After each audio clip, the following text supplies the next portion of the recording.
સુરત મહાનગરપાલિકા સંચાલિત સ્મીમેર હોસ્પિટલમાં સિક્યુરિટી એજન્સી દ્વારા એક જ સિક્યુરિટી ગાર્ડને એક પગાર આપી અલગ અલગ શિફ્ટમાં અલગ અલગ સ્થળ ઉપર ફરજ સોંપાતી હોવાનો આમ આદમી પાર્ટીએ આક્ષેપ કર્યો છે। આમ આદમી પાર્ટીએ સિક્યુરિટી ગાર્ડ સાથે કરેલી વાતચીતમાં અનેક સિક્યુરિટી ગાર્ડ એક કે દોઢા પગારમાં 16 કલાક નોકરી કરતા હોવાની કબૂલાત કરી હતી। કેટલાક કર્મચારીઓ તો 24 કલાક ફરજ બજાવતા હોવાનો પણ સ્વીકાર કર્યો હતો। સુરત મહાનગરપાલિકા સિક્યુરિટી એજન્સીને વાર્ષિક 2.5 કરોડ રૂપિયાની ચૂકવણી કરે છે। તેમ છતાં સિક્યુરિટી ગાર્ડ પાસે ડબલ કામ કરાવી મોટા પાયે કૌભાંડ આચરવામાં આવતું હોવાનો આમ આદમી પાર્ટીએ આક્ષેપ કર્યો છે અને તપાસની માંગ કરી છે। આમ આદમી પાર્ટી દ્વારા આજે વિપક્ષ નેતા તેમજ અન્ય કોર્પોરેટરો દ્વારા એકાએક જ સ્મીમેર હોસ્પિટલની મુલાકાત લીધી હતી, જ્યાં મોટું કૌભાંડ થતું હોવાનું સામે આવ્યું છે। કોર્પોરેટરો જ્યારે હાજરી પત્રક જોયું ત્યારે જે નામ હતા તે જોઈને ચોંકી ગયા હતા। હાજરી પત્રકમાં એક સિક્યુરિટી ગાર્ડનું નામ જોવા મળ્યું હતું, જે એક સાથે 3 પાળી કરી રહ્યો છે, એટલે કે 24 કલાક ડ્યુટી કરી રહ્યો હોવાનું જાણવા મળ્યું હતું, જેનો પગાર તેને 24 કલાકનો 12,000 રૂપિયા જેટલો જ મળી રહ્યો છે તેવી કબૂલાત તેણે આમ આદમી પાર્ટીના કોર્પોરેટરો સામે કરી હતી। કૌભાંડ એ રીતે કરવામાં આવે છે કે મેઇન ગેટ ઉપર એક પાળી અને 2 પાળી પાર્કિંગમાં ફરજ બજાવતા હોવાનું બતાવે છે, તો ક્યારેક એક પાળી પાર્કિંગમાં અને 2 પાળી મુખ્ય ગેટ ઉપર ફરજ બજાવે છે। વિપક્ષ નેતા પાયલ સાકરિયાએ જણાવ્યું કે આજે પહેલી વખત મ્યુનિસિપલ કમિશનરે અમને ખૂબ જ ગંભીરતાથી સાંભળ્યા છે। તમામ પ્રકારના પુરાવા અને વિડીયો રેકોર્ડિંગ અમે પેન ડ્રાઈવમાં પણ આપીને આવ્યા છીએ, જેથી કરીને તેઓ આની ઊંડાણપૂર્વકની તપાસ કરી શકે।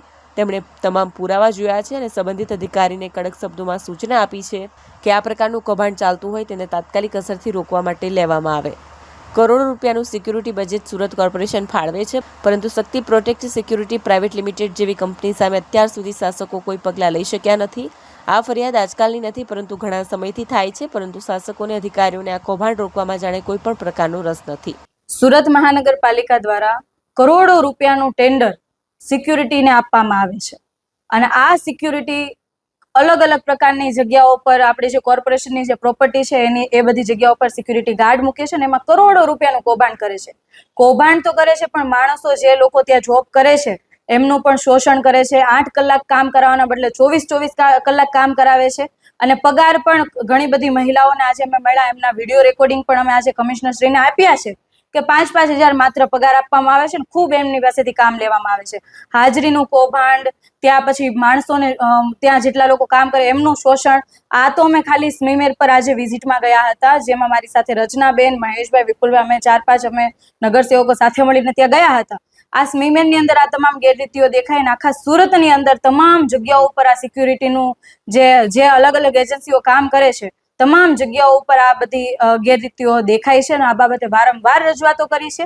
આજે પણ અમે કમિશનરશ્રીને તમામ નગરસેવકો સાથે અમે કમિશનરને રજૂઆત કરી છે કે જે આજે અમે જે જગ્યા પર ગયા હતા એમના વિડીયો ફૂટેજ પણ આપ્યા છે પેનડ્રાઈવની અંદર, અને આ એજન્સી વિરુદ્ધની કાયદેસરની કાર્યવાહી કરવામાં આવે। ખાલી પેનલ્ટી ફટકારીને છૂટા નહીં, પરંતુ કાળી યાદીમાં મૂકવામાં આવે, જેથી ભવિષ્યમાં આવી કોઈ ગેરરીતિ ના કરે।